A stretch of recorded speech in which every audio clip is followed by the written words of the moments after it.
Hey, what's going on, everybody? Chris Anthony here. Got the Sledge on the bench, as well as his stepbrother. It's actually my new project, my new build that I just completed a couple days ago.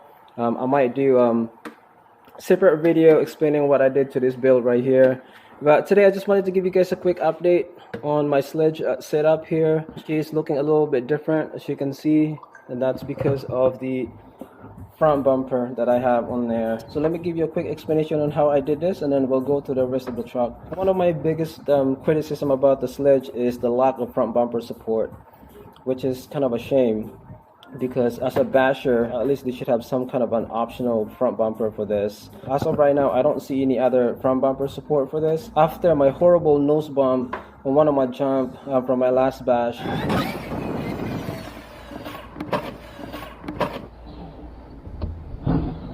oh my gosh, I know I have to do something to kind of protect the front end. And I happen to have an extra Arma Crayon EXB front bumper laying around, and that actually turned out pretty good on this, guys. And as you can see, it looks just like it's meant to be there. Here's the shot at the side right there, and I gotta say, guys, it looks pretty awesome, not gonna lie. So basically, take a look at here. So basically what I did here, and if you look at these two screws at the bottom here, guys, they actually lined up perfectly. So that's half of the battle right there. So what I did is I took out the bottom piece, and up here what I did is I drilled a hole all the way to the existing front bumper, and I used a long flathead M4 bolt to lock it at the front. So let me show you here. Let me take out the body real quick. The bottom right there, I use the spacers, and I lock it with a knot, and it is pretty solid. So this front bumper support that you're looking at over here, this is actually part of an MT410 Techno MT410 front bumper. So this is an MT410 front bumper support that happens to work perfectly on here, and I was able to bolt it perfectly into the bulkhead, as you can see right there. I want to point out that this is not an M3 screws, by the way. Whatever screws that fits into the bulkhead, into these screw holes right here that holds the optional sway bars, I believe they are M2 screws. But definitely not M3 screws. I can assure you that's not an M3 screws. Like I said, it bolts perfectly on there, as you can see. And lastly, what I did, I drew a hole in front of the Arma Crayon EXB front bumper and lock it with a knot on the other end. So that's pretty much what I did to the front bumper. They're pretty easy to do, and I believe this is probably the best option bumper mod for the Sledge out there. Like I said, I haven't seen any Traxxas front bumper that's specifically for the Sledge. And like I said earlier, guys, it looks just like it's meant to be there. And as you can see with the body on, that looks perfect. I want to point out that I did trim the front of the body right here, just to kind of give it a little bit of clearance, so that way it doesn't smack on the body, so it doesn't damage the body. So I just did a little bit of trimming there, which is not a big deal at all. My last bash, I broke one of the plastic shack caps. I was gonna go with the upgraded Traxxas one, and I found out that Hot Racing actually came out with a blotterless shack cap specifically for the Sledge. So I went ahead and tried this out. I haven't run this, so today will be the first test of this shack caps. I also did the back end. I'll show you that in a little bit. And over here, you are looking at a Basherqueen carbon fiber shack tower. Give you guys a close-up look at that. There it is. I just want to give a huge shout out to Kimberly Sanchez for sending this out. Got one in the front.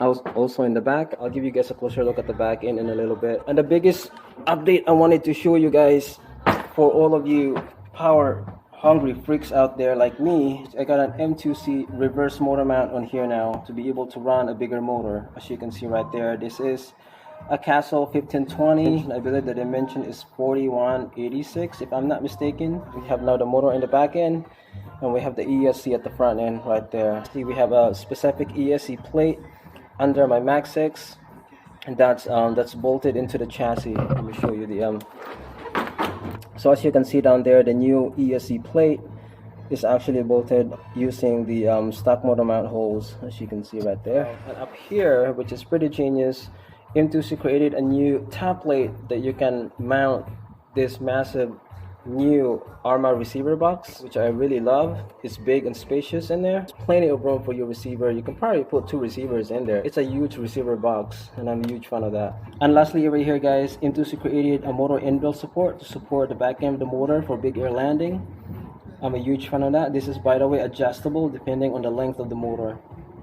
which is pretty cool. So there you have it. That's a reverse motor mount. Super excited to try this thing out. Eric, RC Dude 81, and Aldo Loyal, who are part of the test team. I think they already had a couple of tests on this reverse motor mount, and they have great results. So looking forward to get out there and see how this thing holds up. And lastly, guys, I just want to give a huge thank you and shout out to Zoskay for sending out this new Zoskay Pro Servo. This is a 35 kg servo. This is a new version, by the way.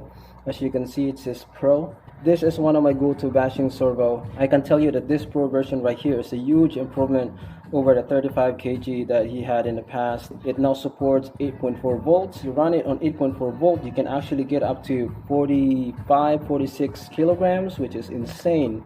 But I think I'm only running it on 8.4, which is still plenty of torque, and the speed has definitely improved in this new version right here. So huge thank you and shout out to Zoskay for sending that out. I really appreciate it. Here is the shot at the back end with a beautiful carbon fiber shock tower, as well as the hot racing bladderless aluminum shock caps. There you go. Alright guys, that's pretty much all the update I got for the Sledge. So I'm gonna get this sucker out and test out the reverse motor mount and the rest of the upgrade that I have on this truck and see how she holds up. Alright, in the next video we're gonna take a closer look at this new build that I have here that I completed. I'll show you guys some of the parts I have incorporated into this build. And as you can see, I am running a Sledge body on it. So obviously I am running the Basherqueen carbon fiber shock towers with the clipless body mount on this build. So we'll take a closer look at this in the next video. So that's about it, guys. I hope you guys enjoyed this video. Hit subscribe if you haven't, and I'll catch you in the next one. Peace.